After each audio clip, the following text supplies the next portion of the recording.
Flamengo fecha a janela com 4 reforços, mas jogadores ainda podem sair. Técnico Filipe Luís comemora a data FIFA para trabalhar e recuperar atletas. De La Cruz volta a ser titular após mais de 3 meses e busca retomada na reta final da temporada. Essas e outras a partir de agora no seu canal Raflamelo.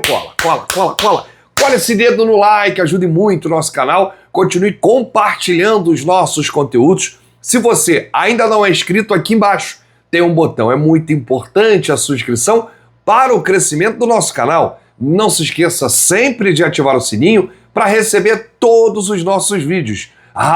Flamelo 81 nossa gente, vem comigo, assiste até o final, não pule esquema à parte, porque tem muita informação do rubro-negro mais querido do Brasil e do mundo. Uma excelente terça-feira para você e para toda a sua família. Daqui a pouco, a partir de 11 da manhã, estarei na S1 Live e já te faço esse convite. Vamos falar muito de Flamengo, data FIFA, período importante para o técnico Filipe Luís, que está comemorando e muito o fato de trabalhar e recuperar jogadores. Os que ficaram, né? Os que foram para as seleções, aí é outros 500. Bom, janela encerra hoje, né? No final do dia, mas não chega mais ninguém. Flamengo fechou o ciclo de contratações, 4 reforços, foi a janela mais agressiva no mercado da história do Clube de Regatas do Flamengo.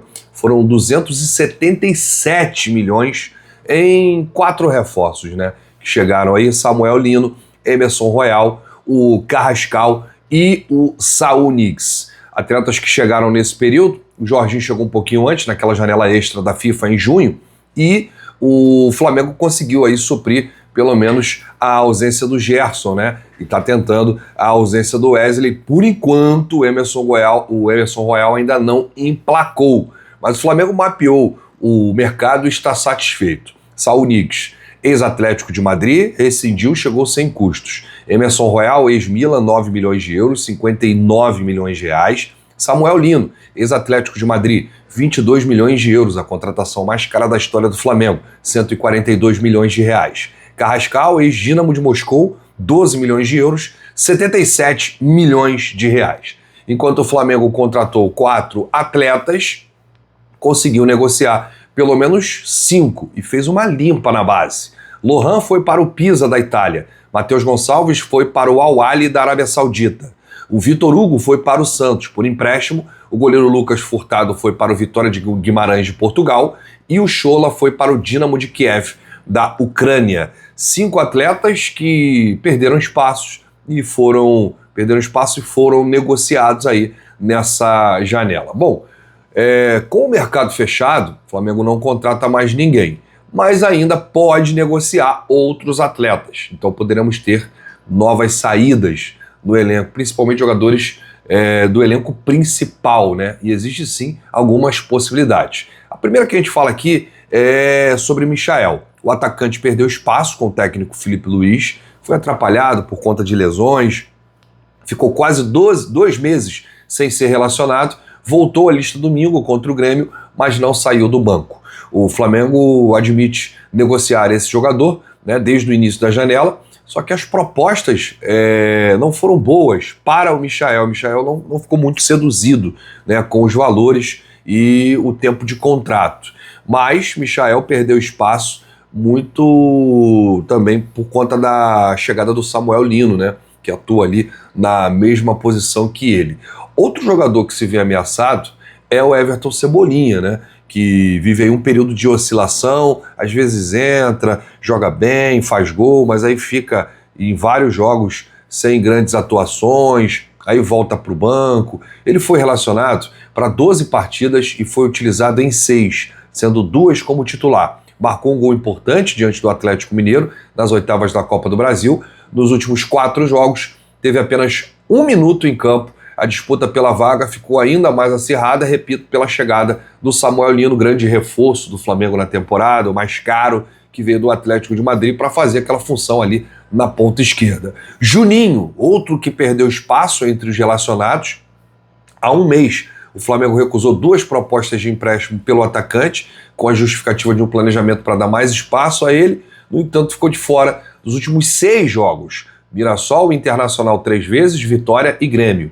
Após a Copa do Mundo de Clubes, ele foi relacionado para 8 partidas e participou de 5, com 62 minutos em campo.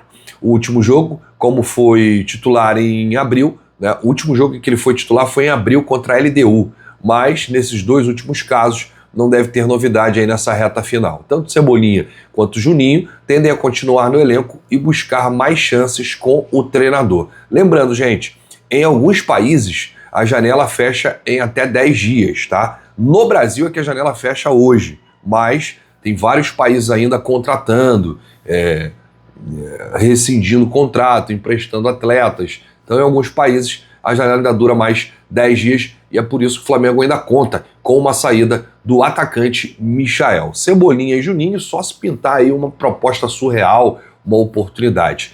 Quem você queria que saísse nesse momento, né? Ou você não queria que saísse ninguém? Dos 3 nomes citados, Michael, Cebolinha e Juninho, você queria a saída de algum deles ou você queria a permanência dos 3 e que eles consigam recuperar o espaço com o técnico Filipe Luís? Deixa aqui nos comentários, porque a sua opinião é muito importante. Bom, 2 semanas sem jogos, até a partida contra o Juventude, no dia 14 de setembro, em Caxias do Sul, no Alfredo Jaconi, são importantes aí, né, para o Flamengo, e quem está comemorando muito é o técnico Filipe Luís, principalmente pelo fato de poder recuperar o chileno Eric Pulgar, né, ele que tem a expectativa de avançar aí na recuperação e voltar a jogar antes do prazo estabelecido. Isso mesmo, o Pulgar ele pode voltar antes do tempo que colocaram para a volta do Pulgar é no mês de outubro, mas ele pode voltar agora no mês de setembro.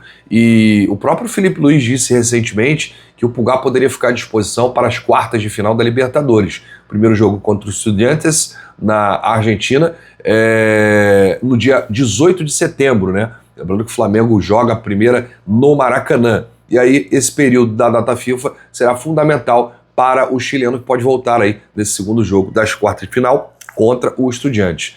A previsão inicial de recuperação é outubro, mas a chance do volante voltar a treinar com o grupo agora. Então é importante esse período de data FIFA, não só para recuperar o Pulgar, mas para recuperar também o Alexandro, né? Foi um jogador que antes da pausa ele sofreu aí um problema na panturrilha esquerda no jogo contra o Vitória, na goleada por 8-0, não enfrentou o Grêmio no último domingo, o quadro dele não é considerado grave e ele deve reforçar o Flamengo na próxima rodada do Brasileiro, deve ficar à disposição nesse jogo contra o Juventude. O período sem jogos será importante aí para descansar jogadores que estavam desgastados e correndo risco de lesão.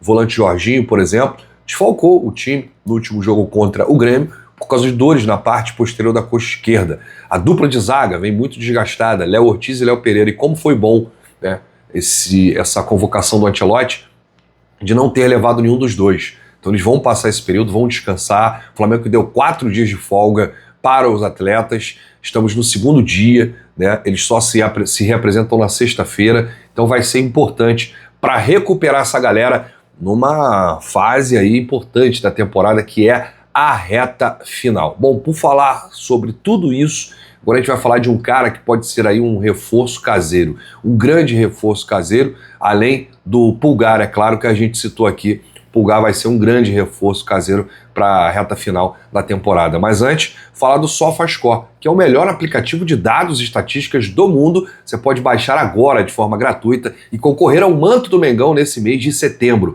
Aponta a câmera do seu celular para esse QR Code ou clica no link que está aqui no comentário fixado. Bom, falando sobre o De La Cruz, após o empate com o Grêmio 1-1 pela 22ª rodada, no último domingo, esse jogo teve um significado especial para o uruguaio. O De La Cruz foi titular após mais de 3 meses, em um período agitado e cercado de polêmicas. Felipe definiu aí como um dos pilares da equipe o De La Cruz. Ele foi a aposta do treinador na ausência do Jorginho, que foi preservado por conta aí de um desconforto muscular, né? E o De La Cruz, que ficou 76 minutos em campo, bateu 2 cobranças de falta com perigo, fez desarmes, teve boas recuperações de bola e deu bons passes. O Uruguai deixou o campo aplaudido pelos quase 70 mil torcedores no Maraca e com a perspectiva de voltar a atuar em alto nível e disputar uma vaga entre os titulares. De La Cruz volta ao time em um cenário em que Filipe Luís parece ter encontrado um bom encaixe ali no meio-campo com Jorginho e Saúl. Entre junho e julho, De La Cruz perdeu 7 jogos devido a uma inflamação no joelho esquerdo. E o Filipe Luís falou sobre o uruguaio na última coletiva e disse: é um jogador que se recuperou, conseguiu ter sequência de treinos e está bem de novo. Nos dá muita dinâmica no meio-campo, tanto em ataque como em defesa. Um dos pilares dessa equipe. Muito feliz de tê-lo de volta. Eu também, gente, estou muito feliz de ter aí o De La Cruz de volta. Vai ser um jogador muito importante para essa reta final, vai ajudar o Flamengo. Jorginho e Saúl não vão conseguir atuar todos os jogos. Ele vai disputar também a titularidade ali com os dois, mas vai ser difícil porque Jorginho e Saúl é a dupla de volantes titular. Hoje eu não vejo o De La Cruz sendo titular no lugar de um dos dois, mas é importante você ter um jogador com o perfil técnico, a qualidade do De La Cruz, é uma qualidade acima dos outros jogadores que estavam ali no banco de reservas, se recuperou no momento certo. Teve polêmica com o médico, né, o José Luiz Runco, que foi desligado do Flamengo. O Runco falou que ele não ia voltar mais a jogar, uma acusação gravíssima. Ele teve um período de descanso no Uruguai, enfim. Muita coisa rolou, muita água rolou debaixo dessa ponte nesses últimos 3 meses, e o De La Cruz comemorou aí o fato de ser titular depois desse período e buscar aí o seu lugar no time nessa reta final, e o Filipe Luís está comemorando e muito. Por quê? Porque o De La Cruz é um jogador diferenciado. Ele não é um jogador comum, um atleta comum. Ele é acima da média, né? Mas ele precisa estar bem fisicamente, ele precisa estar 100% recuperado, ele precisa estar confiante, né? Com a cabeça, com o astral, querendo jogar, querendo fazer, querendo resolver. Porque, meu amigo, vou dizer uma coisa para você.